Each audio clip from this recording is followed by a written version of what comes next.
welcome to the Takarazuka Review Fan Podcast where fans from around the world get together to talk about Takarazuka. And today on the show, there is Jen in New York.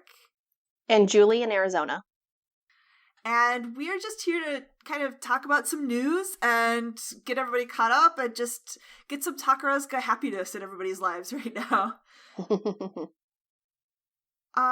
I guess we didn't really talk ahead of time about whether you wanted to talk about any things that are making you happy right now in Takarazuka or otherwise, but how about you, Julie?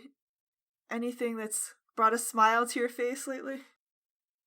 Yeah, so Soragumi 9 months ago, did a bow haul called The Diamond as Big as the Ritz. It's based on like a short story.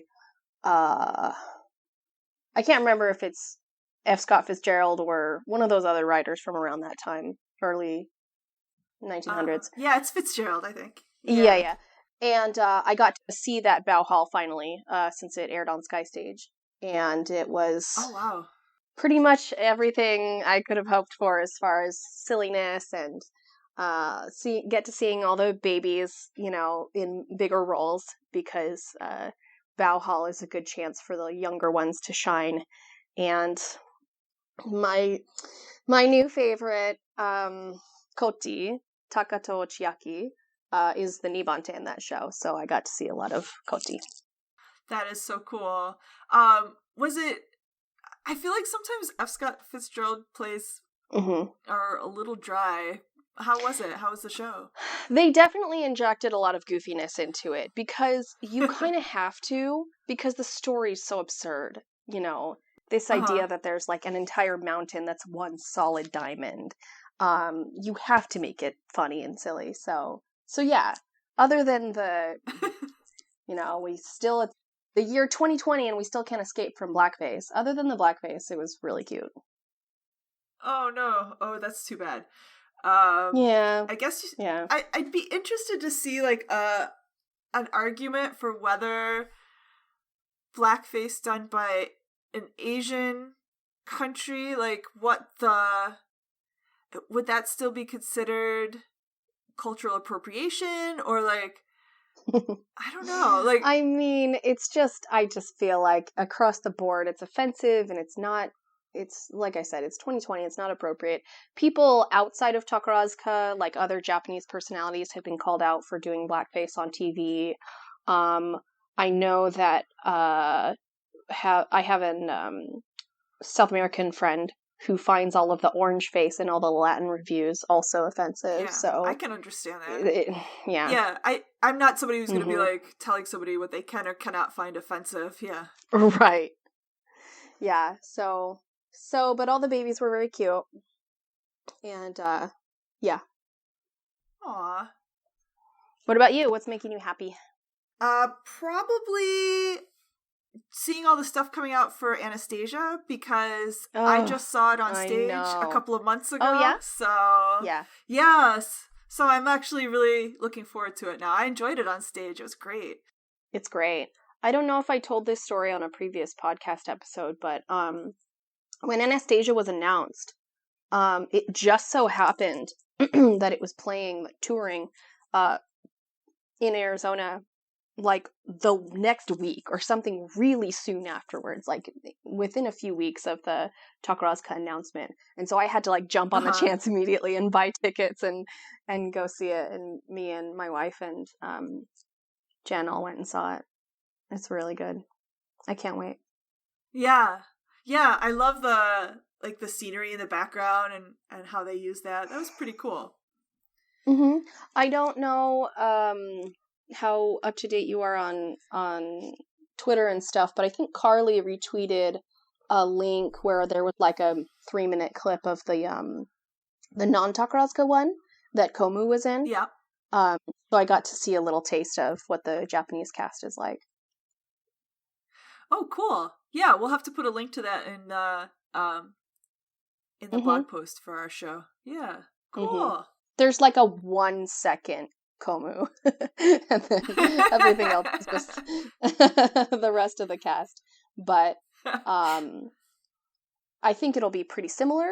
But actually, also regarding Anastasia, I just watched an interview. It's like 5 minutes of talking. Inaba Daichi Sensei, who's the adaptation and director of Anastasia Takarazuka version. He talked about them going to the Broadway creative team and explaining to them how Takarazuka worked and how they need to make the main male lead more of the center focus. And he said that the Broadway team was very, non-judgmental and like, oh, this is an interesting new challenge, and not like, what, you're weird, it's called Anastasia, it's supposed to be about Anastasia, And so it was really nice. And there were also little video messages from Stephen Flaherty, Lynn Ahrens, and I forget who the other Broadway creative staff person was. But they were all just really positive. Like, we're so excited to see not one, but 2 different versions of Anastasia run in Japan. And we're excited to have written this new song for the Takarazuka production.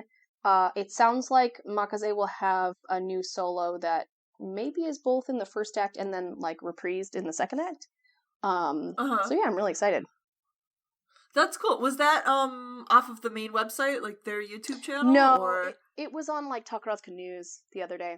Okay, I bet they're gonna have it up on the website though. We'll have to keep an eye out for Yeah, it. it would make sense. That's cool. Because they have like a movie page that they usually I don't think I checked to see if it's on the official website, but it would make sense because it's sort of like a introduction to Anastasia. Like, it gives you a little history about the Grand Duchess Anastasia, the real historical figure, and then, like I said, it shows some clips of the non-Takarazuka version and also that Inaba Sensei interview.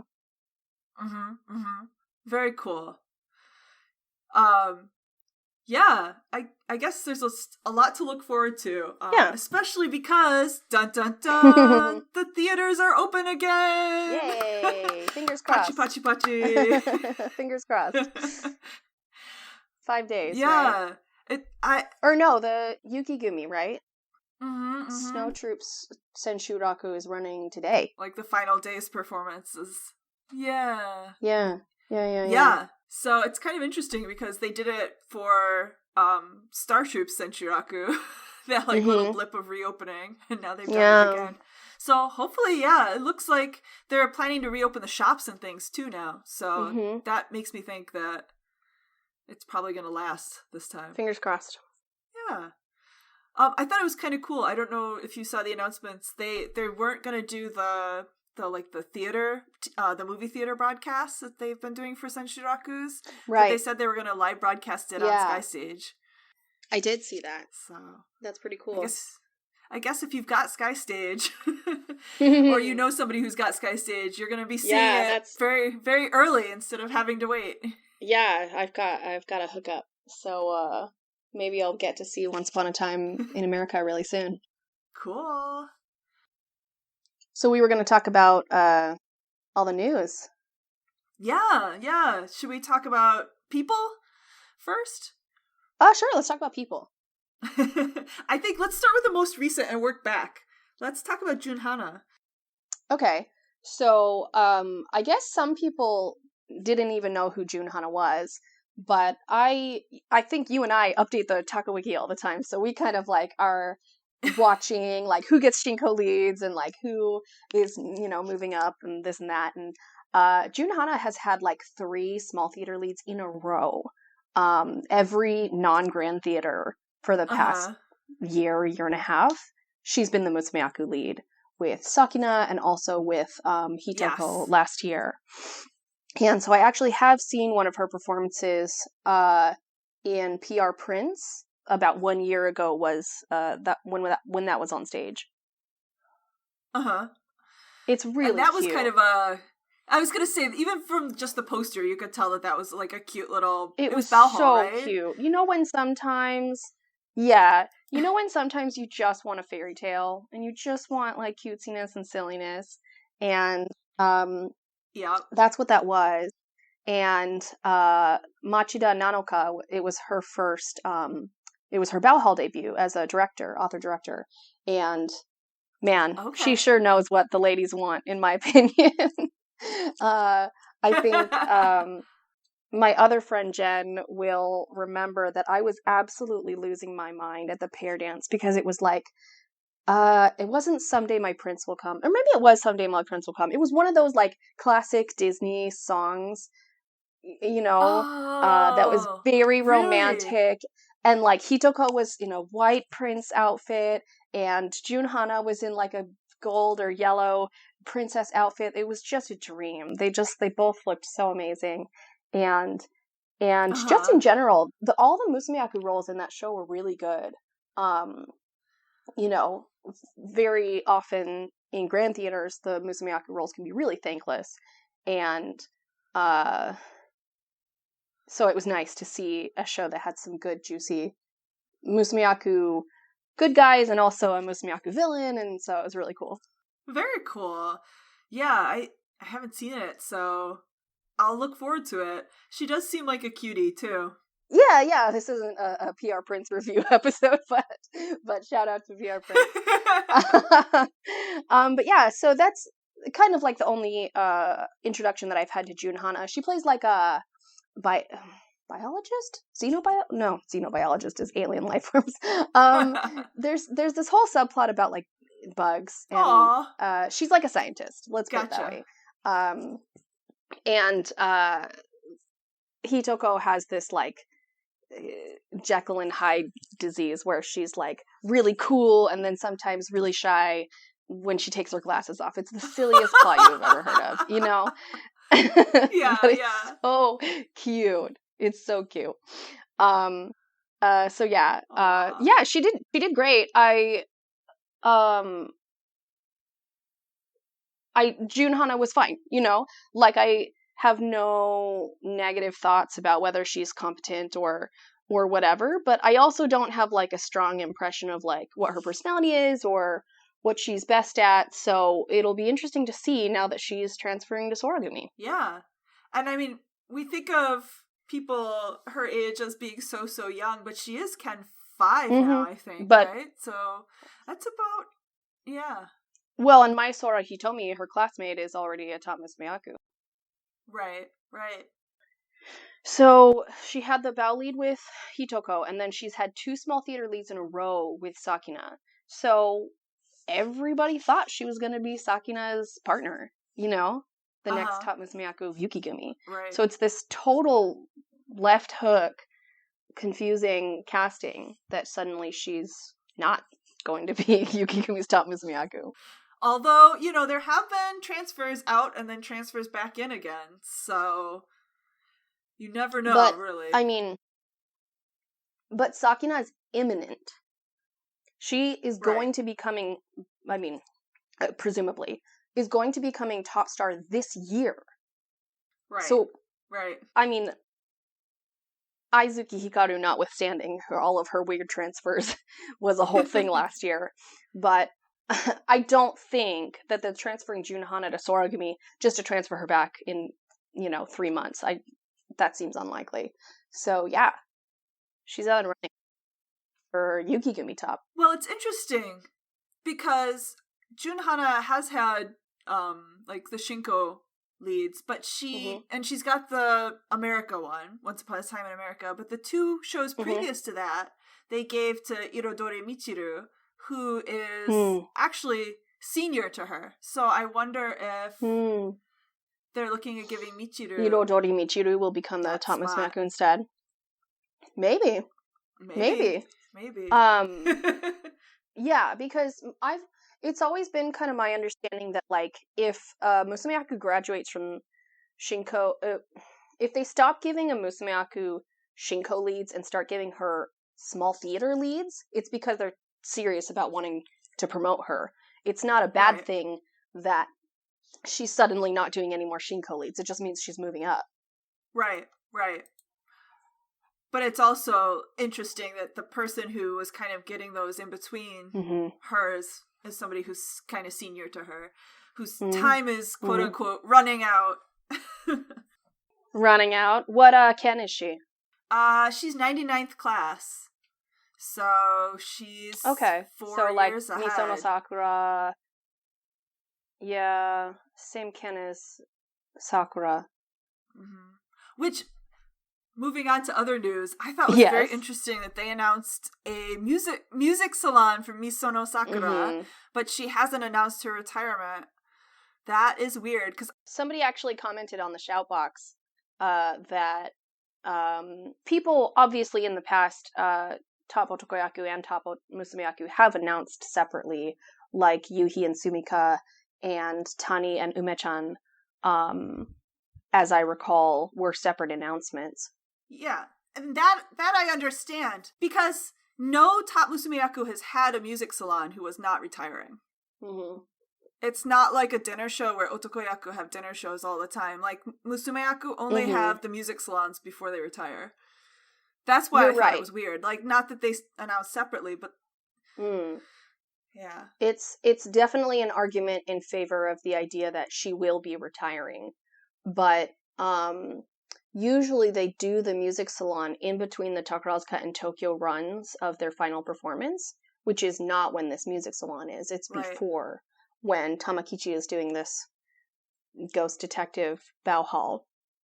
So that, yeah, it's definitely interesting. There's always wild rumors and theorizing flying around on the internet, and as soon as Jun Hana's transfer was announced, some people were like, well, maybe they're gonna yoink Sakura out of Moon Troop and put her in Yukigumi as Sakina's partner, and then somebody else will be Reiko's partner. So who knows? Who the heck knows? It's been done before. Yeah. It's been done. It's been done before many times. Mm-hmm. Yeah. But yeah, that music salon is just throwing me off. For sure. So yeah, Tamakichi, let's talk about that. Because quite early. Oh my gosh, I've never seen somebody so close to crying at her conference when she was announcing. Aww. Like, she was very red-eyed. I was like, oh. It's always hard to... Yeah. I mean, it's... Top stars often say that as soon as you start your top star career, there's always an end date. You know, whether that end date is 2 years or 3 years or 5 years in the future, you always know that it's going to end at some point. Right. It's so weird for me because I've been so disconnected from Takarazuka for the past, 8 years. That, for me, Tamakichi is still that, Ken 2. In Hamlet. Running down the hall in Hamlet, yeah. Yeah. And you saw it live too, didn't you? You know what I'm talking about. I did. We saw it together. Gosh. We went to That's right. Masaki Zouchikai together. That's right, at Bauhall. What a world. It was great. I loved that show. So, yeah. It was such a good show. Yeah. But, yeah, I mean, we knew from then that Tamakichi was going to be something special. Yeah, but also, the announcement is almost a year in advance, and that's not usually the norm for top stars. No, and part of me wonders if they're doing all this early because they're thinking about not wanting to hold press conferences if, things get bad. I had a similar coronavirus-wise thought. I was like, maybe it's just because of coronavirus, and because so many shows have been canceled, they want to put it out there in advance to let people know what's coming up. Yeah. I mean, who knows? Yeah. Sometimes they just do things for other reasons, but it made me curious. The Hankyu works in mysterious ways, always. always. Just when you think you've got the patterns figured out. No. They throw you for a curveball. So yeah, the show is called Oranki and Dream Chaser. They often have some kind of little hint about the top star's name in the title of the show, but I don't think Dream Chaser has anything to do with Tamakichi's name. No, not really. And it's interesting. Has she done a Nihon Mono? I'm trying to think. Actually, they did a rerun of Oh yeah, Nagasaki Shigerazaka. Didn't they do that one? Mm-hmm. That was like really early on in her top career, I think. Her and Tom. That's true. Mm-hmm. And I'm looking at it because it doesn't look. I mean, it's a little hard to tell from the super titles, like which one's going to be the review and which one is going to be the musical. But I think the musical is Oranki because it's about a historical figure. I was looking it up. okay. The day after the announcement. Yeah. So how would you translate Oranki? Because that's why I didn't make the wiki page, because I was like, I don't know how to translate this, you guys. I mean, Cherry blossom storm. Right, so that's like that time in the spring when all the cherry blossoms are falling off the tree and getting caught in the wind and blown around, right? Right. And then Ki is just like the chronicle or the journal or the story of. The story. Yeah. So. But like. Yeah. I don't want to try to translate it until they give us. Yeah. I know. As we discovered last year with Mibugi, what was it called? Tamakichi's other show. Her and Daimon both did Nihon Mono shows last year that I kept getting them confused. Oh, that one that I translated as Unmatched in Dreams and Reality.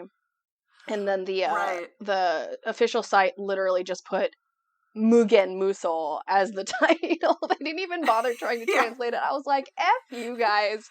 I tried. I did my best to give this show a title, and y'all didn't even try. Yeah. It's funny. Oh, wow. Yeah, so honestly, it seems like we should just call it Oranki on the wiki and then, like, wait a year to see the way it's written on the official site. I don't know. Yeah, that sounds good. Then we don't have to change the names on the links. You're right. Yeah. Yeah, it's weird. I'm trying to think. I mean, it seems like, so if Tamakichi's retiring, who do we think is up next in Moon Troop? Reiko is who I'm assuming. Yeah. It's interesting, though. She took the Nibante spot when Mia retired. Yeah. Yeah, and the posters and everything seem pretty. Mm-hmm. But I know a lot of people are looking at Hozuki An and wondering. Chinatsu? I mean, I don't think so now, but I'm curious if she will be moved up to Nibante, or if she's going to be one of those people who just keeps moving sideways. I mean, that's the thing, right? Is that Hoshigumi and Hanagumi are both in that pattern right now, where Koto has an senior Nibante, and so does Rei. So maybe this is what we're doing now. 95th Otokoyaku top stars with Nibante who are all older than them. Who the heck knows? Could be. Because, I mean, I do think if Reiko becomes top, they could also promote Ari, Akatsuki Chise. I think she's been pushed pretty hard.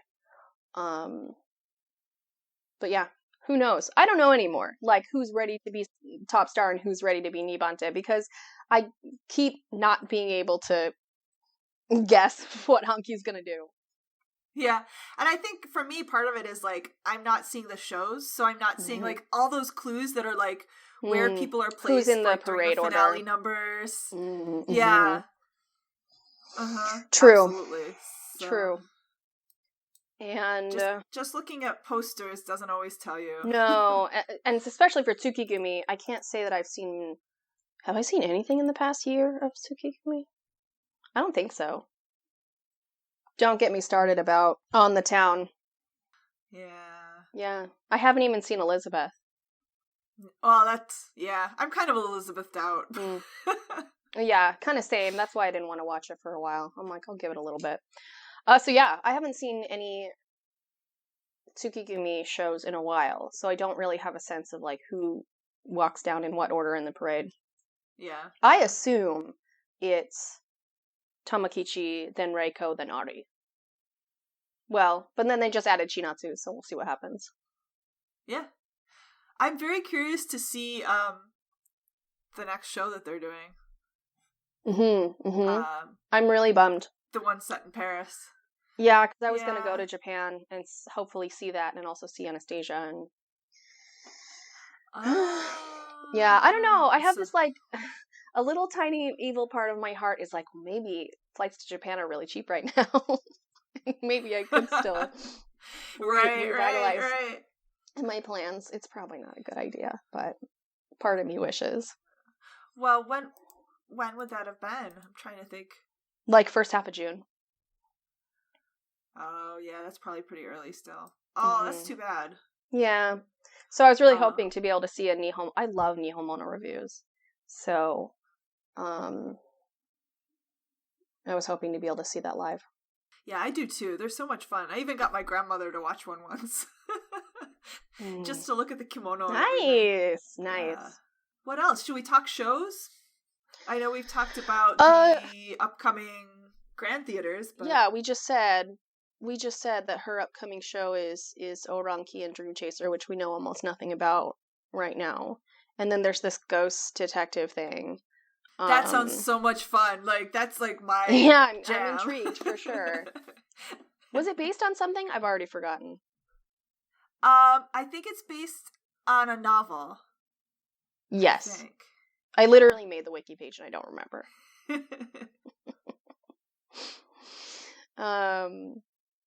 Arisugawa is the author. Let's see.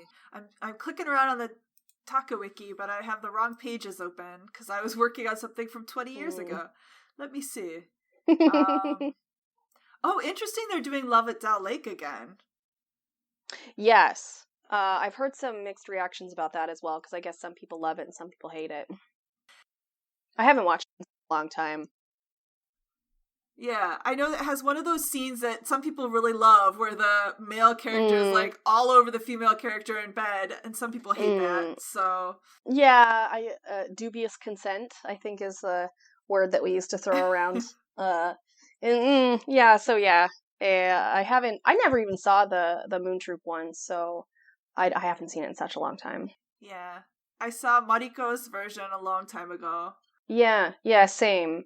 The wiki has a very detailed summary though, so anyone looking to pick up the Moon Troop DVD and watch it before Reiko's version comes out, you'll be able to follow along, I think, even if you don't know Japanese, because the summary's pretty intense.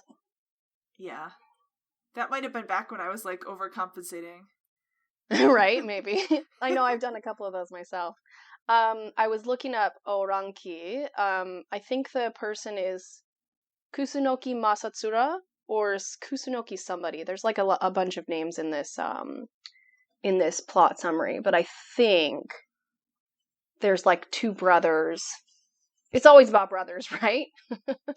Of course. Masatoki and Masatsura or something like that. Of course, Masayuki. They're brothers. They have to have the same first character in their names. Yeah, it's who can keep track of it all? So yeah, some historical figure. If you Google the summary, you'll probably figure out which one it is. I haven't read it thoroughly yet. Okay, I'll have to do that. And it looks like nobody's put a summary up for Ghost Detective yet, so maybe that's my next task for today. To keep myself busy on a Sunday. Right. Yeah, I will probably do some similar nerdy organizing type stuff. Let's see. Yeah, going back a little ways, the Hanagumi split cast, Nice Work If You Can Get It, is Rei and Hanayuki's show, and then Seino Asuka has her first bow lead. She's the first 100th class otokoyaku to get a bow. That's cool. Mm-hmm. I'm excited about Nice Work If You Can Get It, because... Yeah, every time I look at the wiki, that dumb song gets stuck in my head. And, like, PG Wodehouse is hysterical, so I'm sure the show is pretty funny. Yes! I forgot that! Yeah. I think we have a friend in common who probably both got us into PG Wodehouse. Yeah, that sounds about right. Posters. There have been some good posters coming out lately. I know everybody was going crazy about Daimon's new poster.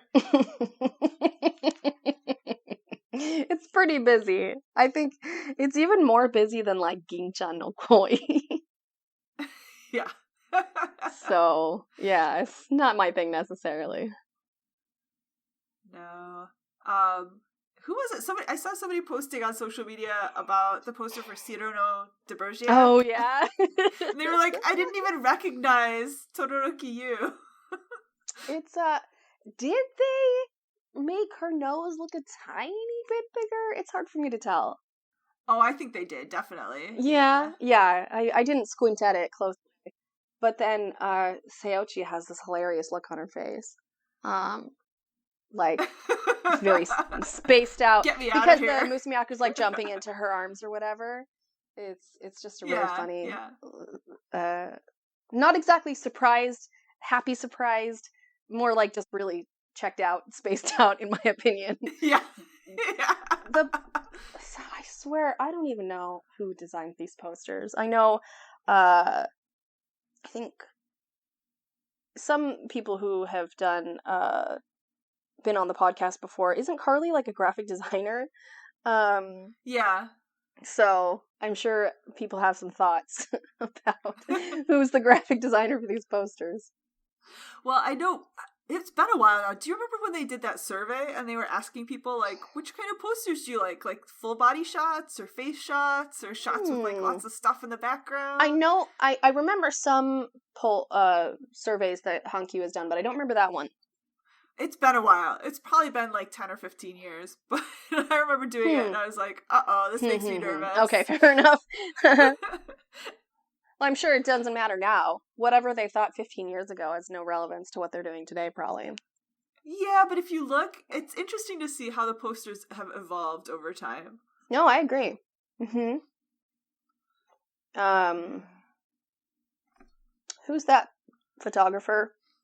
Leslie Kim, who they've had to do a bunch of, done a bunch of graph photo shoots and stuff like that.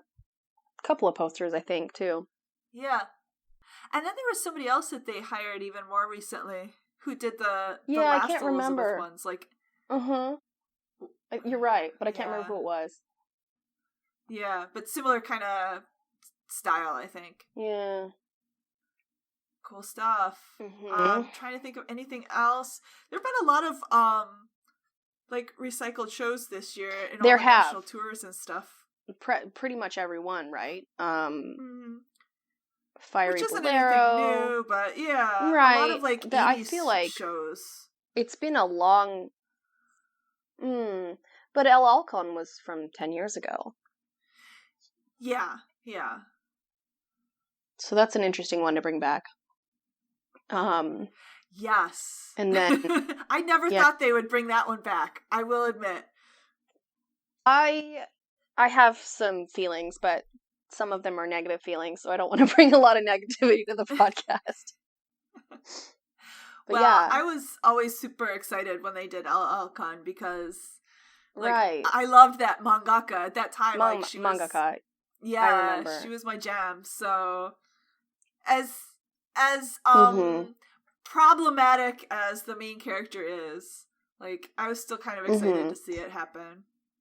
But I remember people watching the show were like, this is not a well put together musical. Wait a minute. Yeah, but I sort of agree. I have a lot of fond memories of that time because it was like my heyday, in Takarazuka fandom, in my heyday. Well, it was right before I went to Japan. But like all the I know practically everybody in that cast, it was the time when I knew practically everybody in every troupe, and I just loved a lot of the people, and so even if some of the story elements are like, okay, I really like everybody in the cast. So we'll see how it shakes out for the tour. Yeah, it should be fun, and it's Star Troop. It's such a Star Troop show that it's good that it's still a Star Troop show. It would be offensive if they gave it to someone else. I can't imagine. Trying to think. So is there anything else that you've seen recently that you would recommend? That I've seen recently? Like newer shows? Well, obviously not anything from this year because nothing... Well, I suppose Something must be on DVD by now. This isn't a Takurazka show, but it is Sakuragi Minato's Bao, the Magnificent Emperor. Yes. It's based on again, a historical figure, the 10th Sultan of the Ottoman Empire. But there was some chatter on Twitter a while back that there's a long-running Turkish drama that is also about this time period, and maybe Takurazka took some of its inspiration from this Turkish drama.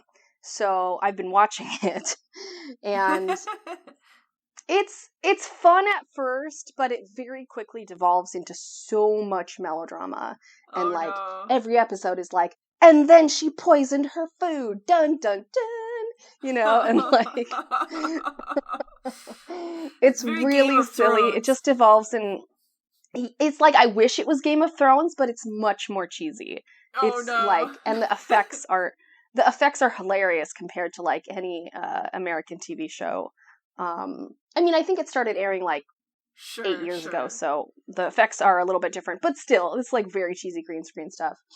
But yeah, it at least it has given me a sense of like the characters in the show. So if anyone is interested, you can actually just watch it on YouTube. If you look up Magnificent Century, they have a YouTube channel, and you can watch English subtitled that's cool. versions of the episodes. And I got to about episode 11, and then something happened that I was finally like, no, done. I'm not watching any more of this. This is too stupid. But if you watch a few episodes, it might clue you into kind of who the characters are and what the general storyline might be like. It's basically about, the Sultan obviously has a harem of many women, and like he has his first wife, Mahidevran, and then another woman is brought into the harem that quickly rises to his favorite, and they kind of have rivalry with each other, where, both of them want their sons to become the next sultan, and yada yada yada. Oh, and then he also has his right-hand man, Ibrahim, who's played by Kazuki Sora, and, they're close as brothers, and, but then Ibrahim betrays him, or whatever, stuff like that. Yeah, then it all goes wrong. Right, then everything goes wrong. I'm kind of curious how it's going to end, because the drama, like I said, it's these long, hour-and-a-half episodes of just melodrama. And obviously, I've watched, 20 times the amount of content that they're going to be able to put on stage, because it's only a 2-act musical. So, I'm curious, where it's going to end. At what point in history is it going to end? Right. Yeah. Is it going to be the Sultan's death, or dead. Yeah. But it's sort of is it a sad death, or is it kind of he lived a full life and he did great things for the Ottoman Empire, and he, I don't know. Yeah. So I'm curious how it's going to end. Huh. Well, I guess you'll have to skip forward to the last episode then. Yeah, maybe. But there's multiple seasons. It's interesting talking about over dramatic TV shows, because I feel like a lot of Chinese dramas have gotten really, really popular in the US lately. Mm-hmm. And I don't know if that's been echoed in Japan too, but I just keep thinking of all the Korean dramas became so popular 10 or 15 years ago. Now I feel like it's become the Chinese stuff. Mm-hmm. And Chinese it's interesting because they just did Genyo no Tani, and I was like, these characters look just like the characters from the Chinese soap opera TV shows that are so popular in the US right now. So it makes me very curious if that's gonna become a thing. I mean, I know that, a staple of Japanese TV is what do they call them? Jidaigeki, the historical dramas. Yeah. So if you add in Korean historical dramas and Chinese historical dramas, it's sort of along the same vein. Yeah. And the costumes are so pretty. Always. That's the thing, is watching this Turkish drama, and I'm like, I know this plot and these characters are ridiculous, but at least the costumes are pretty. Yeah. Yeah. So yeah. Well, I'm trying to think. I think we've covered everything. We've mostly covered. We're hoping to touch. And hopefully our listeners will add, any thoughts that they have or anything they've seen or heard or... I want to know people's theories. Yes, definitely. Yeah. I want to know everybody's crackpot theories about who's going to move where and who's going to become top of what. Maybe they'll pull a switcheroo at the last minute. And Sakina will become top of Moon Troop, and Reiko will become top of Yumi or something. Who the heck knows? It's been done. It's been done. I know. It's been done. Well, all right. And hopefully we'll get some more episodes out, just like reviews of shows within the next week or two. So that's something else for people to look forward to. Mm-hmm. All right. Thank you for listening, everybody. Bye. Many thanks to Michael B. and the Arcanum String Quartet for their wonderful arrangement of Sumire no Hana Sakugoro. And thank you, listeners, for enjoying our podcast.